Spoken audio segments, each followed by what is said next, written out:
Hello बच्चों। मेरा नाम निहाल कुमार। मैं उम्मीद करता हूँ आप सभी अच्छे होंगे। आप सभी का आपके अपने यूट्यूब चैनल अनंत एकेडमी पे स्वागत है। तो आज हम लोग रिफ्लेक्शन एंड रिफ्रैक्शन चैप्टर के पार्ट 2 लेकर आए हुए हैं। पार्ट 1 में हम लोग पढ़े हुए थे कि रिफ्लेक्शन क्या होता है, टाइप्स ऑफ रिफ्लेक्शन जैसे रेगुलर रिफ्लेक्शन, इरेगुलर रिफ्लेक्शन, और लाइट क्या होता है, लाइट के प्रॉपर्टी के बारे में पढ़े हुए थे। लाइट का नेचर क्या होता है, डुअल नेचर का होता है। कभी कभी वो पार्टिकल की तरह बिहेव करता है, कभी कभी वो वेव की तरह बिहेव करता है। वेव से कौन कौन से फेनोमेना हम प्रूव करते हैं, पार्टिकल से कौन कौन से फेनोमेना प्रूव करते हैं, इन सारी चीज़ों के बारे में हम लोग पार्ट 1 में डिस्कस कर चुके थे। और जो जो पार्ट 1 नहीं देखा हुआ है तो जाके हमारे यूट्यूब चैनल के प्लेलिस्ट में देखें, वहाँ पे पार्ट 1 दिया हुआ है। पार्ट 1 देखने के बाद आप लोग आओ पार्ट 2 देखो और अच्छे से समझ में आएगा। तो पार्ट 2 में हम लोग डिस्कस करने वाले हैं basically plane mirror. Plane mirror से रिफ्लेक्शन कैसे होता है, प्लेन मिरर पे जब रिफ्लेक्शन होता है तो लॉज ऑफ रिफ्लेक्शन को फॉलो करता है कि नहीं करता है। फिर प्लेन मिरर को कंबाइन करने से नंबर ऑफ इमेज कितने बनेंगे, इन सारी चीज़ों के बारे में हम लोग इस लेक्चर में डिस्कस करने वाले हैं। तो चलो हम लोग शुरुआत करते हैं, अपना प्लेन मिरर स्टार्ट करते हैं। तो सबसे पहले हम देखते हैं कि प्लेन मिरर क्या होता है। जैसे हम लोग ने मिरर पढ़ा हुआ था कि मिरर क्या होता है। मिरर एक तरह का ग्लास से बना हुआ मटेरियल होता है जिसका बेसिकली वन साइड रिफ्लेक्टिंग होता है और अदर साइड को पॉलिश किया रहता है किसी रिफ्लेक्टिंग मटेरियल से, जैसे सिल्वर वगैरह से। तो क्या करता है, वेन एवर भी यानी जब कभी भी एक लाइट इंसिडेंट होती है मिरर पे तो उसको क्या करता है, रिफ्लेक्ट करता है, यानी सेम मीडियम में वो light incident light bounce back हो जाती है। तो उसी तरह मिरर टू टाइप्स के होते हैं। तो उनमें से पहला मिरर प्लेन मिरर, कौन सा, तो हम लोग को पहला प्लेन मिरर पढ़ेंगे, फिर उसके बाद रिफ्लेक्शन थ्रू प्लेन मिरर इस दिस चैप्टर पढ़ेंगे, फिर image form by the plane mirror. Plane mirror से जब हम पॉइंट ऑब्जेक्ट को रखें या एक्सटेंडेड ऑब्जेक्ट को रखें तो इमेज कैसे फॉर्म होगा, इन सारी चीज़ों के बारे में हम लोग आज डिस्कस करेंगे। फिर कॉम्बिनेशन ऑफ प्लेन मिरर, यानी अगर दो प्लेन मिरर को कंबाइन करके रख दें तो उससे कितने इमेज बनेंगे, कहाँ पर बनेंगे, इन सारे चीज़ों के बारे में डिस्कस करेंगे, जो हालांकि हमारे एनसीईआरटी में नहीं है, बट कभी कभी परपेंडिकुलर प्लेन मिरर को हम एक रखते हैं तो उससे कुछ क्वेश्चन पूछ लेता है। तो जो सिलेक्टेड क्वेश्चन है उसी चीज़ के बारे में हम लोग इसमें डिस्कस करेंगे। चलिए बिना टाइम का वेस्ट किए हम लोग चैप्टर को आगे बढ़ाते हैं, यानी हम स्टार्ट करते हैं प्लेन मिरर से। तो हमारा टॉपिक आता है पहला कि plane mirror. Plane mirror basically क्या होता है। तो प्लेन मिरर यानी हम लोग जाने थे कल मिरर को कैसे रिप्रेजेंट करते हैं। मान लेते हैं ये क्या है, कोई एक सरफेस है। सरफेस के वन साइड क्या होता है, पॉलिश्ड होता है, पॉलिश सरफेस होता है, और एक साइड क्या होता है, रिफ्लेक्टिंग सरफेस। तो इसी को हम बोलते हैं प्लेन मिरर। यानी एक साइड क्या है, ये हमारा पॉलिश्ड सरफेस है, ठीक, पॉलिश्ड सरफेस, और एक साइड क्या है, रिफ्लेक्टिंग सरफेस। इसी को हम क्या बोलते हैं, प्लेन मिरर। यानी प्लेन मिरर क्या होता है, जब कभी भी इस पे एक लाइट इंसिडेंट होगी तो इसी जहां से पॉइंट ऑफ इंसिडेंट होगा यहीं से एक लाइट रिफ्लेक्ट हो जाएगी, और जब रिफ्लेक्ट होगा तो क्या करेगा, हम लोग पढ़े थे क्या, लॉज ऑफ रिफ्लेक्शन। तो प्लेन मिरर पे भी जब लाइट गिरती है तो लॉज ऑफ रिफ्लेक्शन को फॉलो करता है, तो जिसको हम आगे देखेंगे। पहला प्लेन मिरर क्या होता है, इसमें देखते हैं कि any flat and polished surface, जो बेसिकली किससे बना होता है, ग्लास से, that has almost no irregularities. यानी प्लेन मिरर जो होता है उसका सरफेस ऑलवेज कैसा होता है, स्मूथ होता है। कैसा, स्मूथ। जब स्मूथ होगा तो हम लोग पढ़े थे स्मूथ से कैसा होता है, रेगुलर रिफ्लेक्शन होता है। कैसा होता है, रेगुलर रिफ्लेक्शन। रेगुलर रिफ्लेक्शन को हम लोग बेसिकली क्या बोलते हैं, रिफ्लेक्शन बोलते हैं। यहाँ तक सबको पता है, ठीक है। चलो ये सब हम लोग कल पढ़ चुके थे, ठीक। On it surface that reflect light is called plane mirror. यानी जो ऐसा कोई सरफेस जो क्या करे, इरेगुलर ना हो, यानी रेगुलर यानी स्मूथ सरफेस हो, वन साइड और वन साइड से क्या किया गया हो, पॉलिश्ड किया गया हो। तो ऐसे सरफेस यानी ऐसे पॉलिश्ड सरफेस जो एक साइड पॉलिश्ड हो दूसरे साइड रिफ्लेक्टिंग हो जो कि स्मूथ हो, तो उसे हम क्या बोलते हैं, प्लेन मिरर। तो यहाँ से देख सकते हैं कि any flat surface which have one side is polished one side has reflecting surface with no irregularities is called plane mirror. तो यहाँ तक समझ में आया प्लेन मिरर क्या है। प्लेन मिरर का सिंबल है, क्या करते हैं, एक लाइन ड्रॉ करते हैं और एक साइड हम क्या करते हैं, पॉलिश्ड कर देते हैं, तो ये हमें क्या मिल जाता है, ये प्लेन मिरर है। प्लेन मिरर यानी परपेंडिकुलर प्लेन मिरर है। ये क्या है, हॉरिजॉन्टल प्लेन मिरर है। यहाँ पे कैसे किए, एक साइड को पॉलिश कर दिए, तो ये हमारा क्या बन गया, प्लेन मिरर। जब अगर हम पॉलिश नहीं करेंगे तो ये क्या करेगा, एक मीडियम का बन जाएगा, जिसमें लाइट अगर इंसिडेंट होगा तो यहाँ पे क्या हो रहा है, रिफ्लेक्ट हो जा रहा है। बट अगर जब हम पॉलिश नहीं करेंगे तो लाइट इंसिडेंट करेगा तो ये रिफ्लेक्ट नहीं होगा, रिफ्लेक्ट नहीं होगी, रिफ्रैक्ट हो जाएगा। इसलिए हमें पॉलिश करना जरूरी है। समझ में आ रहा है सबको? ठीक है, यहाँ तक समझ में आया। अब देखते हैं कि प्लेन मिरर पे रिफ्लेक्शन कैसे होता है। ठीक, तो reflection of light through plane mirror. अब प्लेन मिरर यानी प्लेन मिरर में हम लोग देखे थे कि प्लेन मिरर कैसे बनता है, एक साइड रिफ्लेक्टिंग होता है, दूसरी साइड क्या होता है, पॉलिश्ड होता है। तो ये हमारा पॉलिश्ड है। ठीक, तो प्लेन मिरर बना इसलिए इसको यहाँ पॉलिश नहीं दर्शाया गया, तो हम लोग दर्शाते हैं। क्यों? क्योंकि हमें अपने प्रैक्टिस में लाना है कि जब कभी भी प्लेन मिरर बनाना है तो एक साइड को पॉलिश्ड करना है और दूसरे साइड रिफ्लेक्टिंग होगा। तो रिफ्लेक्शन ऑफ लाइट क्या कहता है कि whenever a light incident on a plane surface at a point of reflection it reflect another light in the same medium is called reflection of light. यानी अगर यहाँ से लाइट आ रहा है तो क्या कर रहा है, इंसिडेंट होने के बाद सेम मीडियम में बाउंस बैक हो रहा है, और इसी फेनोमेना को हम क्या बोलते हैं, रिफ्लेक्शन ऑफ लाइट। और यहाँ पे रिफ्लेक्शन ऑफ लाइट किससे हो रहा है, एक प्लेन मिरर से हो रहा है। इस वजह से इसे हम क्या बोलेंगे, reflection of light through plane mirror. अब देखते हैं कि जब प्लेन मिरर से रिफ्लेक्शन होता है तो reflection of laws of reflection of light को फॉलो करता है कि नहीं करता है, तो फॉलो करता है। यहाँ पे जो इंसिडेंट रे है क्या है, इंसिडेंट रे, और ये क्या है, रिफ्लेक्टेड रे। और हमारा जो पॉइंट ऑफ इंसिडेंट यानी हमारा सी है, और ये क्या है, नॉर्मल।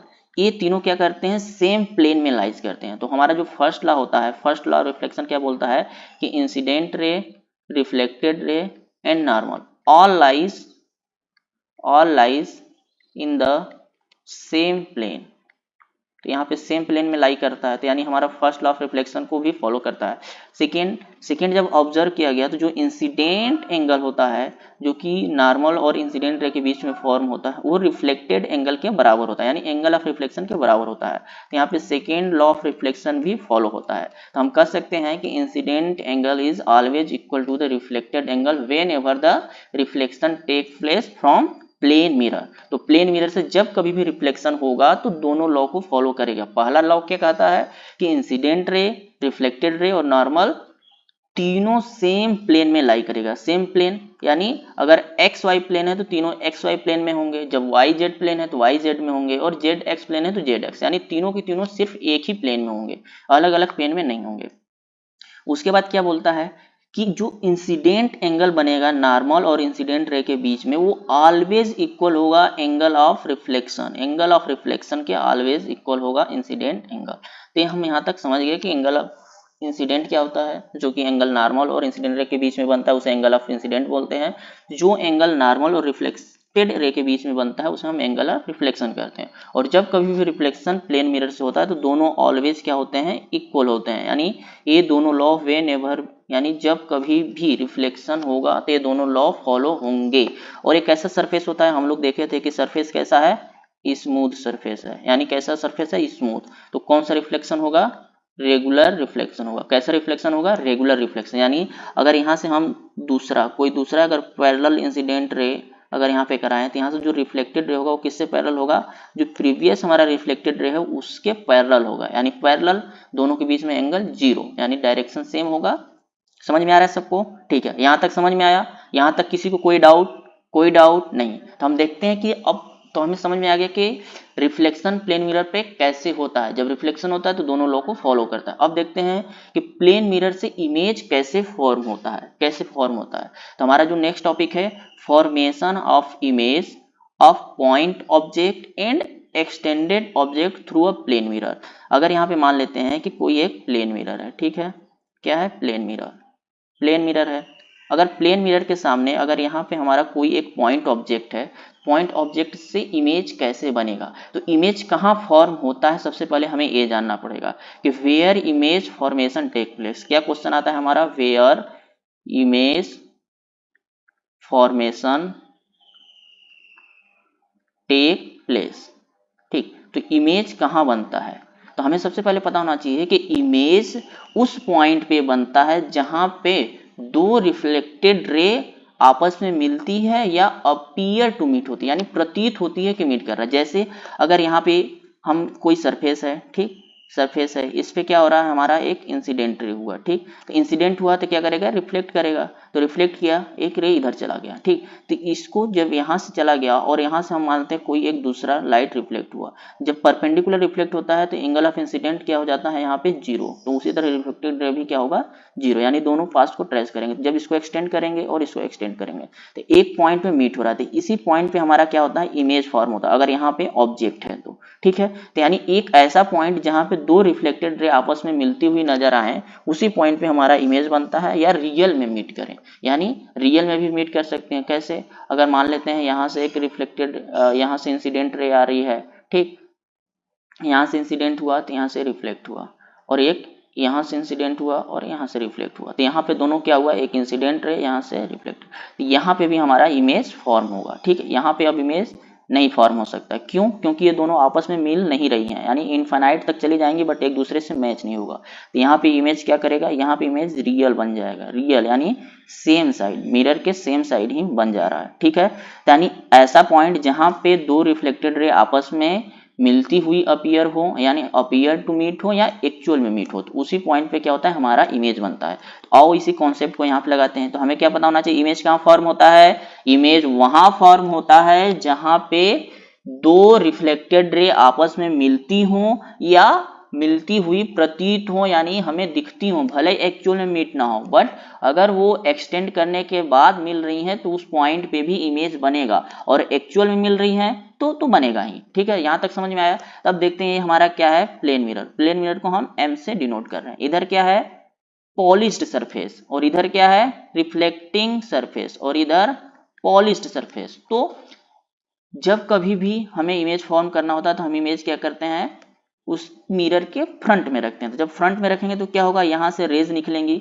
अब एक रेज तो निकलेगी नहीं, यहाँ से डिफरेंट रेज निकलेंगी। कितने डिफरेंट रेज इस ऑब्जेक्ट से निकलेंगी, बट हमें कितने रेज चाहिए, 2 रेज चाहिए इमेज को ट्रेस करने के लिए। तो हम मान लेते हैं कि यहाँ से एक रे यहाँ तक गई हमारे प्लेन मिरर तक, ये हमारा क्या है, इंसिडेंट रे है। जब इंसिडेंट रे है तो क्या करेगा, यहाँ पे हमारा नॉर्मल बनेगा, ठीक। नॉर्मल अगर यहाँ पे थीटा एंगल बना रहा है तो नॉर्मल से रिफ्लेक्ट होकर क्या करेगा, रिफ्लेक्टेड रे भी थीटा बनाएगा। क्या बनाएगा, थीटा बनाएगा। तो ये क्या हुआ, हमारा एक रिफ्लेक्टेड रे मिल गया। अब हमें अगर इमेज फॉर्म करना इस पॉइंट ऑब्जेक्ट का, तो हमें दूसरा रे भी चाहिए। कौन सा, अब हमें दूसरा, क्यों, क्योंकि जब तक हमें 2 रेज नहीं मिलेंगे तब तक हम नहीं बता सकते कि इमेज कहाँ फॉर्म हो रहा है। तो मान लेते हैं यहाँ से एक रेज जो कि परपेंडिकुलर हमारे मिरर पे जा रही है, ये भी हमारा क्या है, इंसिडेंट रे। अगर परपेंडिकुलर जा रहा है हमारे मिरर पे तो क्या करेगा, यहाँ पे जब नॉर्मल ड्रॉ करेंगे तो यानी एंगल ऑफ इंसिडेंट 0 होगा, तो एंगल ऑफ रिफ्लेक्शन भी क्या होगा, 0 होगा। तो यानी सेम पाथ को ये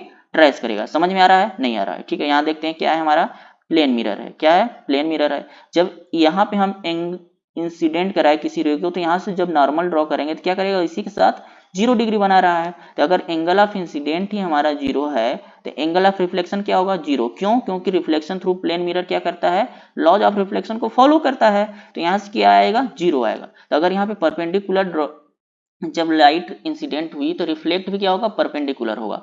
तो अब हमें क्या करना है, दोनों इंसिडेंट रे और रिफ्लेक्टेड रे मिल गया। यहाँ से एक रिफ्लेक्टेड रे मिला और दूसरा यहाँ से रिफ्लेक्टेड रे मिला, लेकिन ये दोनों क्या करेंगे, जब इधर जाएंगे और इधर जा रहा है तो दोनों इनफाइनाइट तक चले जाएंगे बट एक दूसरे से मीट नहीं करेंगे। तो हम क्या, इमेज नहीं फॉर्म होगा।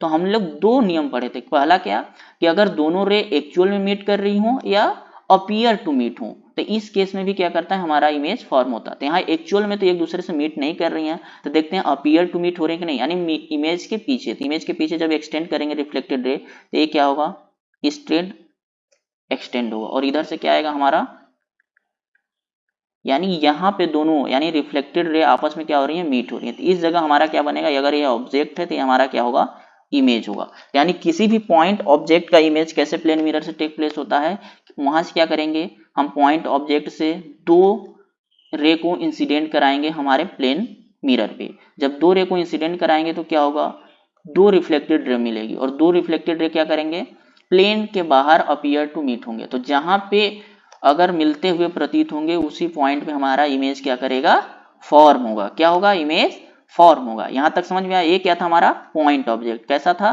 पॉइंट ऑब्जेक्ट, ठीक है। अगर यहीं पे हमारा एक्सटेंडेड ऑब्जेक्ट होता तो हमारा कैसा इमेज बनता, तो देखते हैं। तो हम लेते हैं यहाँ पे एक दूसरा प्लेन मिरर, क्या है, ये हमारा प्लेन मिरर। ये कैसा सरफेस है, पॉलिश्ड सरफेस है। तो हमें अपने प्रैक्टिस में लाना है कि जब कभी पॉलिश सरफेस बनाना है यानी प्लेन मिरर बनाना है, एक साइड को पॉलिश करना है, एक साइड को प्लेन रखना है। यहाँ तक समझ में आया। अभी हम क्या लिए थे, अभी हम पॉइंट ऑब्जेक्ट लिए थे। तो हम मान लेते हैं यहाँ पे कोई एक्सटेंडेड ऑब्जेक्ट है। क्या है, एक्सटेंडेड ऑब्जेक्ट, कोई आदमी खड़ा है। इधर मान लेते हैं सर है, ये क्या है, हेड है, ठीक, और ये क्या है, टेल एरो का या आदमी का पैर है, ठीक। अब इस ऑब्जेक्ट का इमेज कैसे फॉर्म होगा, तो इमेज फॉर्म करने का हमारे पास दो ही नियम है। पहला क्या, या तो ऑब्जेक्ट से रिफ्लेक्टेड रे क्या करे, अपीयर टू मीट हो, दो रिफ्लेक्टेड रे, समझ में आ रहा है, या एक्चुअल में मीट हो, तभी जाके हमारा इमेज क्या करेगा, फॉर्म करेगा। तो यहाँ से देखते हैं कि इमेज कैसे फॉर्म होता है, देखते हैं एक्सटेंडेड रे कैसे हम बनाते हैं, ठीक है। तो देखते हैं पहला क्या है, मान लेते हैं इस पॉइंट से एक रे का गया, यहाँ से इंसिडेंट गया, इंसिडेंट हुआ। जब इंसिडेंट परपेंडिकुलर होगा तो रिफ्लेक्ट भी क्या करेगा, परपेंडिकुलर ही होगा। समझ में आ रहा है सबको, ठीक, यहाँ तक समझ में आया, ठीक। तो अब क्या करेंगे, अब दूसरा क्या करते हैं, अब इस पॉइंट से क्या करेंगे, किसी भी रे को हम क्या करा रहे हैं, यहाँ पे इंसिडेंट कराएंगे, ठीक। इंसिडेंट कराने से क्या होगा, ये रिफ्लेक्ट होगा, क्या, रिफ्लेक्ट। अगर हम यहाँ से इंसिडेंट कराएंगे, ठीक, तो यहाँ से इंसिडेंट हो रहा है, ठीक, तो यहाँ से क्या करेगा, रिफ्लेक्ट करेगा, ठीक। देखते हैं इसी पॉइंट से यहाँ से क्या किए, हम दूसरा रे को इंसिडेंट कराए। जब इंसिडेंट कराए तो यहाँ पे क्या करेगा, परपेंडिकुलर ड्रॉ करके हमारा एंगल ऑफ इंसिडेंट कुछ बनेगा, तो यहाँ से एंगल ऑफ रिफ्लेक्शन, यानी दोनों आपस में क्या होगा, एंगल ऑफ इंसिडेंट और एंगल ऑफ रिफ्लेक्शन इक्वल होगा। तब देखते हैं यहाँ से क्या होगा, तो ऊपर जो टेल आएगा, ठीक, तो टेल का हमारा, ठीक, टेल का जो इमेज बनेगा यहाँ बनेगा। अब सॉरी, हेड का, अब टेल का देखते हैं। टेल के लिए भी हम सीधे क्या करेंगे, एक लाइन को ड्रॉ करेंगे, ठीक, तो यानी सेम लाइन को रिट्रेस करेगा क्योंकि ये परपेंडिकुलर है।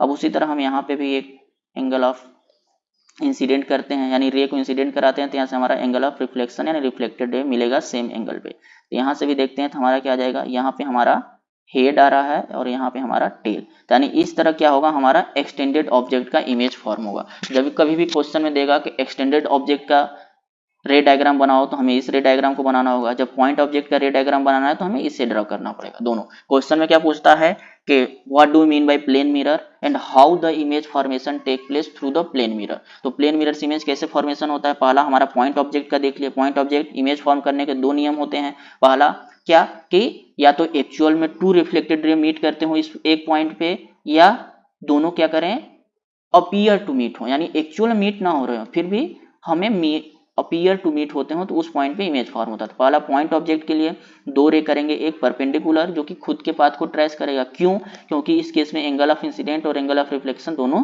जीरो होते हैं। समझ में आ रहा है। उसी कॉन्सेप्ट को यूज करके हम यहाँ पे कौन सा ऑब्जेक्ट है, एक्सटेंडेड, कौन सा, एक्सटेंडेड ऑब्जेक्ट का हम क्या करें, यहाँ पे बनाए, ठीक। तो ये क्या था, हमारा ऑब्जेक्ट था, ये क्या है, इमेज है, ठीक। तो इसको हम मान लेते हैं पॉइंट ए और ए बी है, तो ये क्या जाएगा हमारा ए डैश और ये हमारा बी डैश। यहाँ तक समझ में आया सबको, ठीक। हम आगे देखेंगे कि इमेज का नेचर क्या है, पोजीशन क्या है, ये सारा कुछ डिस्कस करेंगे। अभी क्या डिस्कस करना था कि सिर्फ इमेज कैसे फॉर्म होता है प्लेन मिरर से, एक पॉइंट ऑब्जेक्ट से, पॉइंट ऑब्जेक्ट का और दूसरा एक्सटेंडेड ऑब्जेक्ट का। यहाँ तक समझ में आया, ठीक है। देखते हैं कैसे, ठीक, सॉरी, देखते हैं कि इसका क्या क्या नेचर होता है, ठीक। तो जो इमेज फॉर्म होता है, इमेज जो फॉर्म हो रहा है, क्या हो रहा है, अगर यहाँ से ये क्या हमारा प्लेन मिरर, प्लेन मिरर को एक एक्सिस मान लें, तो यहाँ तक जो डिस्टेंस होगा, अगर इसे हम बोलते हैं ऑब्जेक्ट डिस्टेंस, क्या डिस्टेंस, ऑब्जेक्ट डिस्टेंस, ठीक। ऑब्जेक्ट डिस्टेंस को हम लोग जनरली u से रिप्रेजेंट करते हैं, ठीक। तो यहाँ से जो आएगा इमेज डिस्टेंस, उसको हम v से डिनोट करते हैं।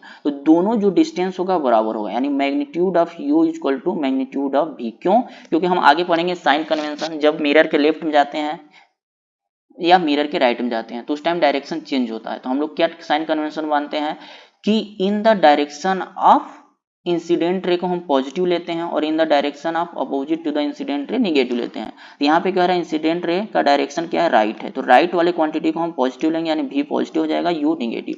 तो दोनों का जो डिस्टेंस होता है, u क्या है, ऑब्जेक्ट डिस्टेंस, v क्या है, v क्या है, इमेज डिस्टेंस, ठीक। तो ऑब्जेक्ट डिस्टेंस और इमेज डिस्टेंस क्या होगा, ऑलवेज इक्वल होगा प्लेन मिरर में, किसमें, प्लेन मिरर में। ये तो यानी हमारे इमेज का जो नेचर होगा, पहला पोजीशन क्या होगा, पहला क्या है, object distance is always equal to the image distance. यहाँ तक समझ में आया, ठीक है, यहाँ तक समझ में आया। अब दूसरा हम देखते हैं, इस दूसरा देखते हैं क्या है कि यहाँ से हम लोग देखेंगे जो हमारा इमेज फॉर्म हो रहा है वो क्या हो रहा है कि सेम, यानी अगर हम उसे सामने रख रहे हैं तो कहाँ पे क्या हो रहा है, दो रेज निकालने के बाद इंसिडेंट रे क्या कर रहे हैं, रिफ्लेक्टेड रे फॉर्म कर रहे हैं। तो रिफ्लेक्टेड रे आपस में नहीं मिल रहे हैं, तो यहाँ पे दूसरा क्या होता है, दूसरा हमारा वर्चुअल कैसा बनता है, वर्चुअल। और वर्चुअल क्या होता है, यानी ऐसा इमेज जहां पे फॉर्म होता है जहां पे दो रे आपस में एक्चुअली मीट ना हो,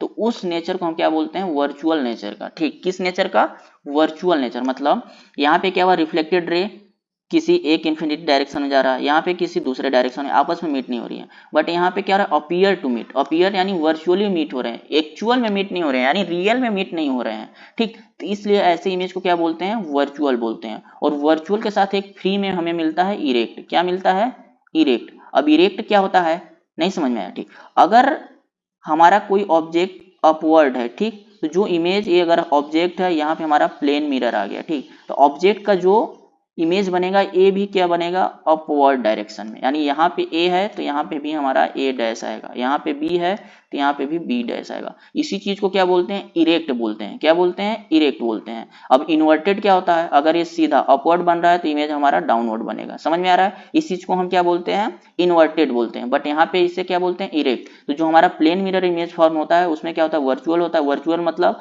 जहां पे इमेज फॉर्म होता है वहां पे रेज एक्चुअल में रिफ्लेक्टेड रे मीट नहीं करती हैं। इरेक्ट मतलब अगर हमारा इमेज अपवर्ड है तो अपवर्ड ही आएगा, डाउनवर्ड है तो डाउनवर्ड आएगा। समझ में आ रहा है। ठीक, पहला क्या, ऑब्जेक्ट डिस्टेंस और इमेज डिस्टेंस क्या है, सेम है फ्रॉम द मिरर।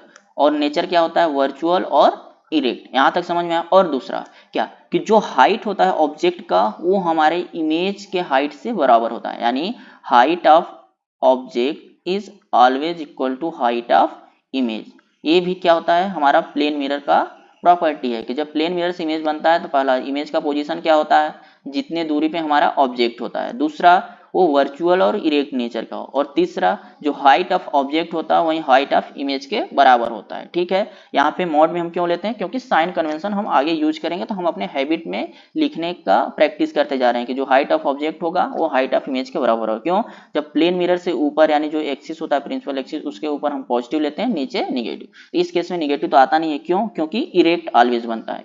समझ में आ रहा है, निगेटिव भी आएगा जबकि दोनों जब एक नीचे होगा। समझ में आ रहा है सबको। ठीक, तो यहाँ तक समझ में आया। अब दूसरा क्या होता है, अब देखो क्या होता है, या हाइट ऑफ ऑब्जेक्ट और हाइट ऑफ इमेज बराबर हो गए, वर्चुअल और इरेक्ट होता है। और क्या होता है, ऑब्जेक्ट डिस्टेंस और इमेज डिस्टेंस दोनों आपस में बराबर होते हैं। यहाँ तक समझ में आया। ठीक है, आगे बढ़ते हैं, देखते हैं और क्या है इसके बारे में, कैसे हम नोट डाउन करेंगे। तो देखो यहाँ पे क्या होता है, वर्चुअल यानी अपोजिट इन नेचर। मतलब अगर रियल ऑब्जेक्ट है तो वर्चुअल इमेज बनेगा, वर्चुअल इमेज है और वर्चुअल ऑब्जेक्ट है तो रियल इमेज बनेगा। इरेक्ट, इरेक्ट मतलब अगर अपवर्ड है तो अपवर्ड ही बनेगा, डाउनवर्ड है तो डाउनवर्ड ही बनेगा। यानी ये ऑब्जेक्ट हो गया तो ये क्या है, इमेज। ये ऑब्जेक्ट है तो ये इमेज। समझ में आ रहा है। लेटरली इन्वर्टेड क्या होता है, मतलब अगर ये ऑब्जेक्ट का राइट, यानी ऑब्जेक्ट का राइट हम जब मिरर देखते होंगे तो क्या दिखेगा, लेफ्ट दिखेगा इमेज में, और लेफ्ट पार्ट कैसा दिखेगा, राइट। यानी जब हम अपने आप को खुद को एज्यूम करो कि जब अपने क्या जाना, अपने घर में जो हमारा शीशा होता है उसके सामने जाके देखना, तो जो अगर राइट हैंड ऊपर करोगे तो लेफ्ट हैंड उसमें दिखेगा, जब लेफ्ट हैंड को ऊपर करोगे तो राइट हैंड दिखेगा। तो इसी प्रॉपर्टी को हम क्या बोलते हैं, लेटरली इन्वर्टेड। तो जो प्लेन मिरर से इमेज फॉर्म होता है वो क्या होता है, लेटरली इन्वर्टेड होता है। यानी ए बी का इधर राइट है, ये लेफ्ट है, तो इधर क्या दिखेगा, लेफ्ट दिखेगा, इधर क्या दिखेगा, राइट दिखेगा। समझ में आ रहा है सबको। ठीक है, अब सेम साइज हमने देखा कि सेम साइज अगर ऑब्जेक्ट का साइज क्या है, एच ओ है, तो इमेज का साइज भी एच आई होगा, जो दोनों का मैग्नीट्यूड आपस में क्या होगा, बराबर। सेम डिस्टेंस, अगर ऑब्जेक्ट का डिस्टेंस u है तो इमेज का डिस्टेंस v होगा, और दोनों का मैग्नीट्यूड क्या होगा, बराबर होगा। तो हमसे पूछता है एग्जाम में कि what will be the characteristic of image formed by plane mirror. Plane mirror से जो इमेज फॉर्म होता है उसका कैरेक्टरिस्टिक क्या होता है, उसका नेचर क्या होता है, पोजीशन क्या होता है, साइज क्या होता है। तो हमें हमेशा याद रखना है कि जो प्लेन मिरर से इमेज बनता है वो किस नेचर का होता है, वर्चुअल नेचर का। किस नेचर का, वर्चुअल। और जनरली जब आगे जाके बात करेंगे तो अपोजिट इन नेचर, मतलब अगर वर्चुअल ऑब्जेक्ट होगा तो इमेज कैसा बनेगा, रियल। अगर रियल इमेज ऑब्जेक्ट होगा तो इमेज कैसा बनेगा, वर्चुअल। और अभी तक हमें सीबीएसई बोर्ड तक क्या समझना है कि वर्चुअल ही बनता है। कौन सा बनता है, वर्चुअल। ठीक, इरेक्ट इन नेचर होता है, इरेक्ट मतलब अपवर्ड इमेज का अपवर्ड फॉर्मेशन होता है। लेटरली इन्वर्टेड मतलब अगर राइट हमें इमेज में कैसा दिखेगा, लेफ्ट दिखेगा, और लेफ्ट पार्ट कैसा दिखेगा, राइट पार्ट। समझ में आ रहा है सबको, ठीक है। सेम साइज क्या होता है, अगर ऑब्जेक्ट का साइज 10 सेंटीमीटर है तो इमेज भी कितने सेंटीमीटर होगा, 10 सेंटीमीटर। सेम डिस्टेंस, अगर मिरर से इमेज का डिस्टेंस अगर 10 सेंटीमीटर है तो ऑब्जेक्ट का भी डिस्टेंस क्या होगा, 10 सेंटीमीटर होगा, ठीक है। ये क्या है, इमेज ऑफ एक्सटेंडेड ऑब्जेक्ट का इमेज फॉर्मेशन है। यहाँ पे भी क्या है, एक्सटेंडेड ऑब्जेक्ट टिल्ट है तो सेम डिस्टेंस पे बनेगा। तो यहाँ पे अगर डिस्टेंस हमारा x है तो यहाँ पे भी क्या होगा, x होगा। अगर यहाँ पे x डैश है, ठीक, तो ये भी क्या होगा, x डैश होगा। सेम डिस्टेंस में बनेंगे, क्यों, क्योंकि यहाँ पे जो इमेज का नेचर होता है वो कहाँ फॉर्म होता है, सेम डिस्टेंस पे होता है, ठीक। यहाँ तक समझ में आया सबको, यहाँ तक किसी को कोई कंफ्यूजन, कोई डाउट है, बताओ, नहीं है, ठीक है। हम आगे बढ़ते हैं। अगर आप लोगों को कोई सा भी डाउट आता होगा तो कमेंट सेक्शन में आप क्या करो, कमेंट करो कि इस पार्ट में हमें डाउट है। अगर आपको डाउट होगा हम लोग पर्सनली आपको रीच करेंगे, आपको कॉन्टेक्ट करने की कोशिश करेंगे, या हम अपना मेल ID क्या करेंगे, डिस्क्रिप्शन में दे दिया करेंगे। आपको जो भी डाउट होगा आप मेरे को मेल कर सकते हो। समझ में आ रहा है सबको, ठीक। यहाँ तक समझ में आया, क्यों, क्योंकि वीडियो लेक्चर देखना तो ठीक सबको समझ में आता है, बट उसको अगर कोई डाउट आ रहा है, कोई एक्चुअल में प्रॉब्लम है, तो उसको अगर क्लियरिफाई नहीं होगा तो हमेशा के लिए डाउट बन जाएगा। और ये क्या है, अभी आप लोग का बेसिक है, यानी 10th क्लास का बेसिक है। 10th क्लास में आप जितने भी फिजिक्स पढ़ोगे उसका क्या है, एक्सटेंडेड वर्जन ही हमारे 12th क्लास में है। समझ में आ रहा है। 9th क्लास में आप जितने भी क्लासिकल फिजिक्स यानी मैकेनिक्स पढ़े वो सब आएगा हमारे 11th क्लास में। और अभी हम जो 12th क्लास में जितने पढ़ रहे हैं, सॉरी 10th क्लास में जितने पढ़ रहे हैं वो कहाँ आएगा, 12th क्लास में आएगा। इसलिए हमें अच्छे से पढ़ना है, बोर्ड में अच्छे मार्क्स लाना है। और लिखना कैसे है, ये जो नोट्स आपको दिया जा रहा है ये सारा एक्सप्लेन करना। पहले क्या आएगा, क्वेश्चन ऐसा ही आएगा, क्या आएगा, formation of image of point object and extended object through plane mirror हम कैसे करते हैं, कैसे करते हैं, यहाँ पे एक्सप्लेन किया आपको रे डायग्राम बनाकर, ठीक। और इसका नेचर क्या होता है, यहाँ पे हमने आपको दिखाया क्या कि वर्चुअल होता है, इरेक्ट होता है। और यहाँ पे क्या है, रे डायग्राम भी अच्छे से ड्रॉ किया गया है कि आपका नोट्स अच्छे से बने। अगर नोट्स आपका प्रिपेयर अच्छे से रहेगा तो आप एग्जाम के 1-2 दिन पहले भी पढ़कर मार्क्स अच्छा ला सकते हो। बट अगर नोट्स आपका खुद का हैंड रिटेन नहीं होगा तो आप कितना भी कुछ कर लो, अच्छा मार्क्स नहीं आने वाला है। अगर मार्क्स अच्छा लाना है तो हमें खुद से नोट्स बनाना है, पढ़ना है और मेहनत करना है, ठीक। यहाँ तक समझ में आया सबको। आगे देखते हैं हमारा क्या है, angle of deviation. Angle of deviation क्या होता है, प्लेन मिरर से ही, ठीक। जैसे हम लोग ने पढ़ा था एंगल ऑफ इंसिडेंट पढ़े, उसके बाद क्या पढ़े, एंगल ऑफ रिफ्लेक्शन। उसी तरह हमारा क्या होता है, एंगल ऑफ डेविएशन एक नया कॉन्सेप्ट। एंगल ऑफ डेविएशन क्या होता है कि angle made between the reflected ray and incident ray, यानी इंसिडेंट रे का जो पाथ है, यानी एक्सटेंड करेंगे हम। पहले क्या हो रहा है, ये हमारा इंसिडेंट रे और रिफ्लेक्टेड रे के बीच में जो एंगल बनता है उसे ही हम क्या बोलते हैं, angle of deviation. Angle of deviation मतलब कि जब प्लेन मिरर से टकरा के यानी किसी भी सरफेस पे इंसिडेंट होने के बाद हमारा रे कितना डेविएट हो रहा है अपने एक्चुअल पाथ से, उसी को मेजर करने के लिए हम क्या बनाते हैं, एंगल ऑफ डेविएशन। और इसे डिनोट कैसे करते हैं, इसे हम डेल्टा से डिनोट करते हैं। किससे, डेल्टा से, यानी यहाँ पे डेल्टा से हम डिनोट करते हैं। तो जैसे ये क्या रहा है, हमारा इंसिडेंट रे आ रहा है। इंसिडेंट रे आ रहा है तो किस पाथ को फॉलो करेगा, स्ट्रेट पाथ को। क्यों, क्योंकि लाइट स्ट्रेट पाथ में ही ट्रेवल करता है। बट यहाँ पे क्या मिल रहा है, इसे एक प्लेन मिरर मिल रहा है या कर्व मिरर मिल रहा है, ठीक। तो यहाँ पे क्या करेगा, ये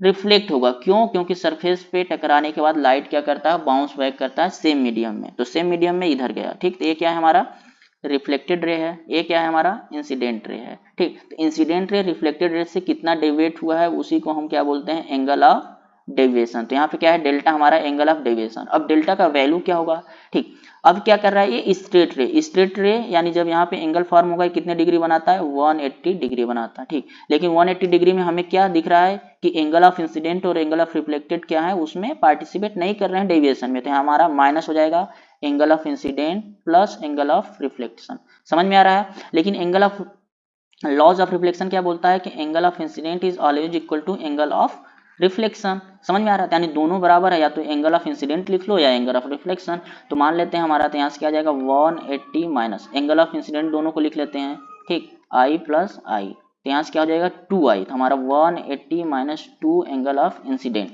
और क्या हो जाएगा, अगर एंगल ऑफ इंसिडेंट को हम रिफ्लेक्टेड ले लिए तो 2 एंगल ऑफ रिफ्लेक्शन। अगर इसको हम मान लेते हैं किसके बराबर है, अल्फा के बराबर है, तो हमारा जो हमारा आएगा यानी एंगल ऑफ डेविएशन क्या आ जाएगा 180 माइनस 2 अल्फा। यहाँ तक समझ में आया, यहाँ तक समझ में आया, यहाँ तक समझ में आया। कैसे आया, एंगल ऑफ डेविएशन क्या होता है कि हमारा रिफ्लेक्टेड रे इंसिडेंट रे से कितना डेविएट हो रहा है आफ्टर रिफ्लेक्शन, उसी को हम क्या बोलते हैं, angle of deviation. Angle of deviation कैसे मेजर करेंगे, एंगल ऑफ डेविएशन क्या है, देखो रिफ्लेक्टेड रे और एक्सटेंडेड इंसिडेंट रे के बीच में जो एंगल फॉर्म हो रहा है वही हमारा क्या है, एंगल ऑफ डेविएशन। ज्योमेट्री से पता चल रहा है कि एंगल ऑफ डेविएशन कितना है 180, क्यों, क्योंकि जब कोई हमारा प्लेन लाइन होता है तो कितना एंगल फॉर्म करता है, 180 डिग्री फॉर्म करता है। तो यहाँ पे भी इंसिडेंट रे कितना एंगल डिग्री फॉर्म करेगा, 180 डिग्री फॉर्म करेगा।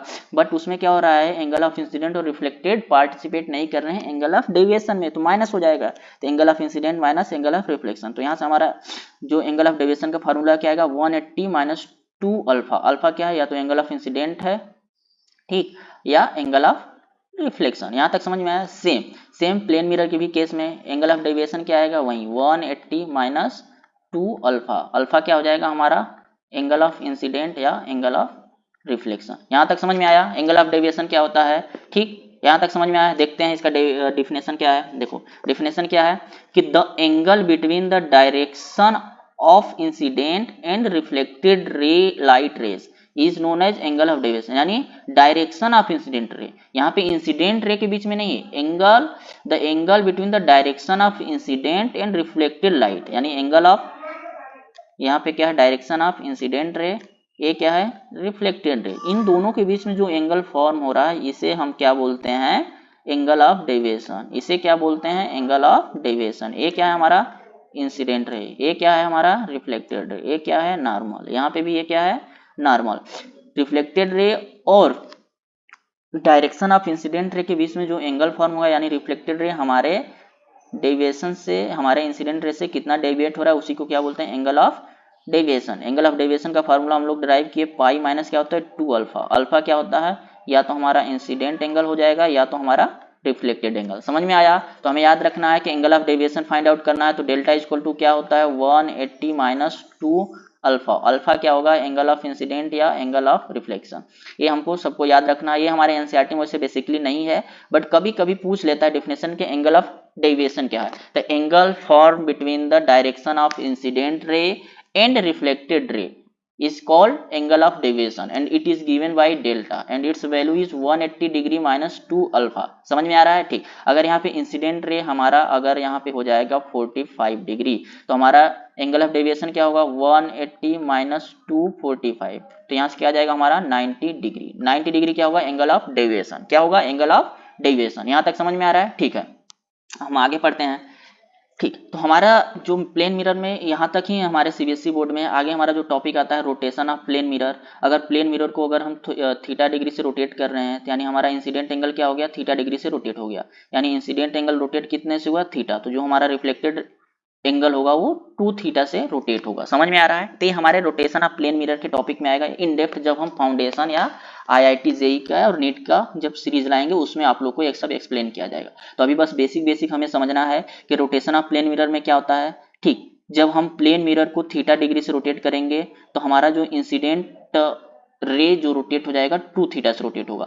कॉम्बिनेशन ऑफ प्लेन मिरर, यानी प्लेन मिरर को कंबाइन करते हैं तो उस केस में हमारा एंगल ऑफ डेविएशन क्या होता है। तो मान लेते हैं कि हमारा मिरर M1 से एंगल ऑफ डेविएशन क्या आया, डेल्टा 1, और M2 से क्या आया, डेल्टा 2। समझ में आ रहा है। तो हमारा जो कॉम्बिनेशन ऑफ प्लेन मिरर होगा वो क्या होगा, डेल्टा नेट होगा डेल्टा 1 प्लस डेल्टा 2। समझ में आ रहा है, ठीक। तो ये हमें बस बेसिक समझना है, हमारे सीबीएसई बोर्ड में नहीं आता है, ठीक। तो हमें बस इतना के बारे में जानना होता है कि कॉम्बिनेशन ऑफ प्लेन मिरर में डेविएशन क्या होगा, जितना एक मिरर से होगा उतना दूसरे मिरर से होगा, दोनों का कॉम्बिनेशन जो आएगा वही हमारा नेट डेविएशन होगा। समझ में आ रहा है। जब रोटेट करेंगे थीटा डिग्री से प्लेन मिरर को तो हमारा angle of reflection, angle of जो रिफ्लेक्शन होगा यानी रिफ्लेक्टेड रे कितने डिग्री से रोटेट होगा, 2 थीटा से। समझ में आ रहा है। Image form by 2 mirror. अब 2 मिरर को हम एक साथ कंबाइन करके रखते हैं तो उसमें इमेज कितने फॉर्म होते हैं। तो इसका क्या है, बहुत सर्कल मेथड है या क्रीज क्रॉस मेथड है, वो सारे मेथड से हम क्या करते हैं, इमेज फॉर्मेशन निकालते हैं। बट ये सब हमें नहीं जानना है, हमें सिर्फ फार्मूला पता होना चाहिए कि image form by 2 plane mirror कितना होता है, ठीक। तो इसमें 2 केस आते हैं। पहला केस क्या, अगर मान लेते हैं 2 मिरर है, ठीक, ये पहला मिरर हो गया, ठीक, ये क्या है हमारा पहला मिरर, इसको हम मान लेते हैं M1, ठीक, और ये क्या है हमारा दूसरा मिरर है, ठीक, दूसरा मिरर M2, और इन दोनों के बीच में मान लेते हैं हमारा कितना एंगल है, थीटा। कितना एंगल, थीटा है। ठीक, अगर थीटा एंगल है तो इमेज क्या कर सकते हैं, यहाँ पे दो तरह से हम प्लेस कर सकते हैं। पहला क्या हो सकता है, सिमेट्रिकली। ठीक, सिमेट्रिकली समझ में आ रहा है आप लोग को। ठीक, सिमेट्रिकली है तो हम इमेज को रख सकते हैं, और दूसरा क्या हो सकता है, अनसिमेट्रिकली। कैसा, अनसिमेट्रिकली। अब सिमेट्रिकली मतलब हम इमेज ऐसा रखें कि मिरर M1 और M2 के दोनों क्या हो, सेम डिस्टेंस पे हो। अनसिमेट्रिकली यानी कहीं पे भी रख दें, सेम डिस्टेंस पे नहीं होना चाहिए। तो ये यहाँ पे हम इमेज को दो तरह से रख सकते हैं। समझ में आया। ठीक, तो अब दोनों केस में इमेज कितने कितने फॉर्म होंगे हम देखते हैं। तो पहला केस क्या आता है, ठीक, पहला केस हम यहाँ पे नंबर ऑफ इमेज डिफाइन करेंगे। ठीक, तो उसके लिए क्या करेंगे, केस वन। केस वन में हम मान लेते हैं एक क्वांटिटी डिफाइन कर रहे हैं एन। एन क्या होता है, 360 डिग्री बाई थीटा। क्या, 360 डिग्री बाई थीटा। समझ में आया। थीटा क्या है, एंगल बिटवीन टू मिरर्स। समझ में आया। ठीक, हम क्या करेंगे, नंबर ऑफ इमेज फाइंड करने के लिए पहले हम क्या करेंगे, एन को फाइंड करेंगे। एन क्या है, कोई एक हम नंबर डिफाइन कर रहे हैं। नंबर क्या है, 360 बाई थीटा, और थीटा क्या है, एंगल बिटवीन टू मिरर। अगर यहाँ पे एन, अगर एन क्या है हमारा, एन अगर इवेन आए, कैसा आए, इवेन। अगर एन हमारा इवेन आएगा तो नंबर ऑफ इमेज क्या होगा, number of image equal to क्या हो जाएगा, n-1। मतलब समझ में आया कि हम एक नंबर n डिफाइन करेंगे। पहले n क्या होगा, 360 बाई थीटा। क्या होगा, 360 बाई थीटा, और थीटा क्या होगा, एंगल बिटवीन टू मिरर्स। ठीक, और जब इसको सॉल्व करने के बाद हमारा थीटा क्या है, हमारा n क्या है, इवेन आएगा, तो हमारा नंबर ऑफ इमेज क्या होगा, n-1। क्या होगा, n-1, यानी जितना n आएगा उससे एक कम इमेज फॉर्म होगा। ठीक है, उसके बाद क्या होता है, एक केस वन हुआ, और ये कब होगा, हम ऑब्जेक्ट को या तो सिमेट्रिकली रखें या अनसिमेट्रिकली। तो number of image equal to n-1, ये दोनों केस में होगा कि सिमेट्रिकली आप इमेज को, ऑब्जेक्ट को रख रहे हो या सिमेट्रिकली पुट कर रहे हो और अनसिमेट्रिकली। ठीक, अब आता है दूसरा case, case two. Case two में क्या है कि हम n यहाँ पे भी डिफाइन करेंगे, यानी 360 बाई थीटा। अब क्या आया, थीटा अगर हमारा क्या आता है, ऑड आता है। क्या आता है, ऑड। अगर हमारा n ऑड आएगा तो इसमें दो केस होगा। पहला क्या, सिमेट्रिकली केस। सिमेट्रिकली केस में कितने नंबर ऑफ इमेज होंगे, और अनसिमेट्रिकली। अनसिमेट्रिकली मतलब क्या, समझ में आ रहा है कि हम जो ऑब्जेक्ट को प्लेस कर रहे हैं दोनों मिरर के बीच में, वो क्या है, सेम डिस्टेंस पे नहीं है। अगर सिमेट्रिकली रहेंगे तो नंबर ऑफ इमेज क्या बनेगा, n-1, और अनसिमेट्रिकली होगा तो number of image n he form होंगे। कितने, n। तो हमें यहाँ पे दो फार्मूला याद रखना है। पहला क्या, सबसे पहले हमें n को डिफाइन करना है। किसको, n को। n क्या होता है, 360 बाई थीटा। अगर 360 बाई थीटा, n का वैल्यू अगर इवन आएगा तो नंबर ऑफ इमेज क्या होगा, n-1, दोनों केस में, सिमेट्रिकली केस में भी, अनसिमेट्रिकली केस में। सिमेट्रिक केस मतलब अगर यहाँ पे हमारा मिरर है, क्या है, सॉरी मिरर है, मिरर अगर M1 है और ये हमारा M2 है, तो दोनों के बीच में जो ऑब्जेक्ट होगा उसका डिस्टेंस दोनों मिरर से क्या होगा, सेम होगा। क्या होगा, यानी HI इक्वल टू H0 होगा, यानी sorry H1 equal to H2, यानी distance of object from mirror M1 और distance of object from mirror M2 दोनों क्या होगा, सेम होगा। तो उसे हम बोलते हैं सिमेट्रिकली, और सेम नहीं हुआ तो अनसिमेट्रिकली। पहले केस में दोनों में नंबर ऑफ इमेज क्या होगा, n-1। बट अगर वहीं n का वैल्यू ऑड आएगा तो उस केस में क्या होगा, सिमेट्रिकली मिरर n-1 इमेज देगा और अनसिमेट्रिकली ऑब्जेक्ट क्या देगा, n इमेज। यहां तक समझ में आया सबको। ठीक, यहां तक समझ में आया, चलो ठीक है, यहां तक हम बाइंड अप करते हैं अपना। ठीक, आज के लिए इतना ही। अब हमारा जो नेक्स्ट टॉपिक आएगा, स्फेरिकल मिरर। अभी तक हम लोग कितना पढ़े, प्लेन मिरर पढ़े। प्लेन मिरर के बाद अब हमारा नेक्स्ट टॉपिक आता है स्फेरिकल मिरर। यानी स्फेरिकल मिरर कितने टाइप के होते हैं, स्फेरिकल मिरर से कैसे रिफ्लेक्शन होता है, ठीक, उससे कैसे इमेज फॉर्मेशन होगा, उसमें डिफरेंट केसेस, यानी जब हम ऑब्जेक्ट का पोजीशन चेंज करेंगे तो इमेज का पोजीशन क्या होगा, इमेज का नेचर क्या होगा। बहुत मजा आने वाला है भाई, बहुत मजा आने वाला है। आगे हम लोग पढ़ेंगे स्फेरिकल मिरर के। अभी तक हम लोग प्लेन मिरर पढ़े। प्लेन मिरर में क्या क्या पढ़े, पहला हम लोग पढ़े कि प्लेन मिरर क्या होता है, what do you mean by plane mirror. तो प्लेन मिरर क्या है, एक तरह का ऑब्जेक्ट है जिसके पास दो सरफेस होते हैं। जनरली एक ग्लास से बना होता है। पहला सरफेस रिफ्लेक्टिंग होता है, दूसरा क्या होता है, पॉलिश्ड होता है। ठीक, पॉलिश्ड सरफेस को हम डॉटेड लाइन से, क्रिस क्रॉस लाइन से दर्शाते हैं, और ये जनरली कैसा होता है, स्मूथ सरफेस का होता है, तो स्मूथ सरफेस से हमें रेगुलर रिफ्लेक्शन मिलता है। ठीक, अब दूसरा पढ़े रिफ्लेक्शन, क्या पढ़े, reflection through plane mirror, reflection through plane mirror पढ़े। ठीक, रिफ्लेक्शन थ्रू प्लेन मिरर में क्या होता है, ये लॉज ऑफ रिफ्लेक्शन को फॉलो करता है, किसको, लॉज ऑफ रिफ्लेक्शन को फॉलो करता है, इतना ही हमें देखना था। ठीक, अब तीसरा हम लोग क्या पढ़े, फॉर्मेशन ऑफ इमेज, क्या, फॉर्मेशन ऑफ इमेज पढ़े। अब फॉर्मेशन ऑफ इमेज में दो तरह का, पहला पॉइंट ऑब्जेक्ट का पढ़े और उसके बाद किसका पढ़े, एक्सटेंडेड ऑब्जेक्ट का। ठीक, एक्सटेंडेड ऑब्जेक्ट, अब दोनों का तो हम पढ़े और दोनों का नेचर क्या होता है, नेचर ऑफ इमेज भी पढ़े। चौथा हम क्या पढ़े, nature of image, nature of image क्या होता है, नेचर ऑफ इमेज पहला हम लोग क्या पढ़े, वर्चुअल होता है। ठीक, दूसरा क्या पढ़े कि इरेक्ट होता है, यानी वर्चुअल के साथ हमेशा इरेक्ट फ्री में मिलेगा। अगर कोई इमेज का नेचर वर्चुअल है तो ऑलवेज इरेक्ट ही होगा, क्या होगा, इरेक्ट होगा। दूसरा हम लोग क्या पढ़े कि जो ऑब्जेक्ट डिस्टेंस होता है हमारे इमेज डिस्टेंस के बराबर होता है, यानी हाइट, क्या, हाइट दोनों का बराबर होता है। तीसरा ऑब्जेक्ट डिस्टेंस यानी यू हमेशा भी के बराबर होता है। हम लोग क्यों मैग्नीट्यूड लगा रहे हैं, क्योंकि यहाँ पे मैग्नीट्यूड का बात करें इसलिए मॉड लगा रहे हैं। यहाँ तक समझ में आया। और इसका चौथा जो यूनिक प्रॉपर्टी होता है, लेटरली इन्वर्टेड होता है, मतलब लेटरली इन्वर्टेड मतलब लेफ्ट राइट दिखता है और राइट कैसा दिखता है, लेफ्ट दिखता है। तो ये हम सब क्या किए, आज डिस्कस किए, प्लेन मिरर का पूरा कहानी डिस्कस किए। उसके बाद नंबर ऑफ इमेज, यानी 5वां टॉपिक हम लोग पढ़े नंबर ऑफ इमेज, क्या, नंबर ऑफ इमेज। ठीक, number of image form by plane mirror. इसके बाद हमें कुछ और टॉपिक डिस्कस करना है, इसके में एक दो क्वेश्चन हम लोग नेक्स्ट क्लास में करेंगे। अभी के लिए लेक्चर लंबा होते चला जा रहा है, हम लोग एक दो क्वेश्चन नेक्स्ट क्लास में करेंगे, फिर हम लोग स्फेरिकल मिरर को स्टार्ट करेंगे। ठीक है, तो थैंक यू बच्चों, आज के लिए इतना ही। अच्छे से पढ़ाई करते रहो, आप लोग का बोर्ड आने वाला है, बोर्ड आते आते यानी जब प्री बोर्ड आपका फर्स्ट स्टार्ट होगा उसके पहले ही हम लोग फिजिक्स सारा वाइंड अप कर चुके रहेंगे, प्रीवियस ईयर के क्वेश्चन भी करते रहेंगे। ठीक, तो सभी लोग अच्छे से लेक्चर देखो, नोट्स बनाओ, बोर्ड में अच्छे मार्क्स दिलवाने का मेरी गारंटी है। बस आप लोग शिद्दत के साथ पढ़ाई करते रहो। समझ में आ रहा है सबको?